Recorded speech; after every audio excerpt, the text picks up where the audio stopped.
Some students of the College of Medicine, University of Ibadan, have lamented the deplorable state of accommodation in the institution. A cross-section of the students who shared their experiences with Trust TV revealed that this challenge is negatively impacting their studies and academic productivity. The report. In every educational institution, a conducive learning environment is necessary for a productive experience in school. However, for students at the College of Medicine, University of Ibadan, the situation is different as they encounter numerous challenges in their campus life. Joseph Adiyeye is a 600-level student of medicine and surgery. Is the chairman, Alexander Brown Hall. Joseph and others want the school management to provide more space for the students as they usually encounter attacks from strangers outside the campus. Not all clinical students are fully accommodated in Alexander Brown Hall. There are not enough spaces for all of us here. And what implication does that have on the studies? Okay, so for some students who are not accommodated, they have to stay off campus, and the MBBS program is a full-time course, 24/7 course. We need to be in the hospital most hours of the days and nights. So because they are off campus, it's difficult for them to fully access their studies. What is paramount for us is the safety of ourselves and our members as a whole. So we have had instances where students were robbed, and for our course of studies, one that requires you to be on the wards late in the night. During exams, you are required to be on campus so you can be around your mates. But then due to the inadequacy of the bed spaces we have currently, we have students staying off campus, so they are prone to attacks during these periods. So yes, safety is one of the paramount issues that we are facing. Most of us do not have accommodation because about 50% of us have to ballot for spaces, and at the end of the day, only about 50% end up being accommodated. As a result, students have to stay off campus or squat or sleep in the reading rooms, and this is not very ideal because most of us are exposed to a lot of risk. Yes, I had a classmate who was robbed on our way home.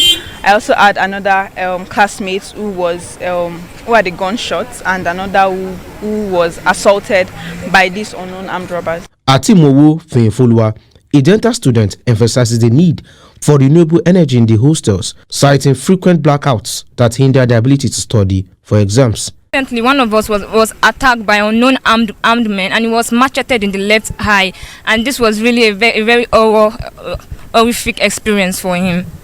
So, the colleague? Yeah, my plea goes out to well-meaning Nigerians and bodies, agencies, the federal government out there, that they should help by financing and providing the necessary materials, necessary resources for the build-to-build project, so that we students, which are the future of this nation, will be properly and adequately accommodated. Right, so I'd like to beg the federal government to please support the build-to-build program by sending sponsors and donations for our course. What to the federal government is for them to help us to raise support us with money, so that the building of this new accommodation will be completed as quick as possible, and this will enable physiotherapy students, 400 level, 300 level students, 500 level, so we'll have more access to accommodation and spaces, and this will also help us to reduce the number of students going outside to go and look for accommodation and reduce the attack on our students. In her reactions, the Provost College of Medicine said the management is aware of some of the plights of the students, assuring that they will be looked into in due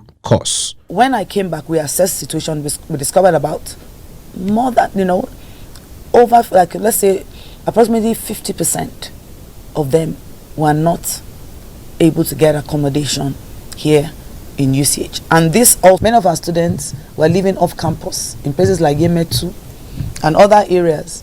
And we've had reports of students who were, harassed. Students were beaten up. Their goods were stolen. They were assaulted.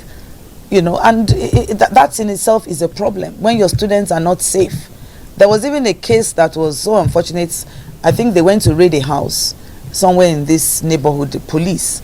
And some of our students were there, and they just carried them along, and we had to go, and the dean of students had to go and bail out students. Meanwhile, efforts are underway to address the challenges faced by the students. The provost appeals to the federal government and well-meaning individuals to support the school in its quest to restore the hostels.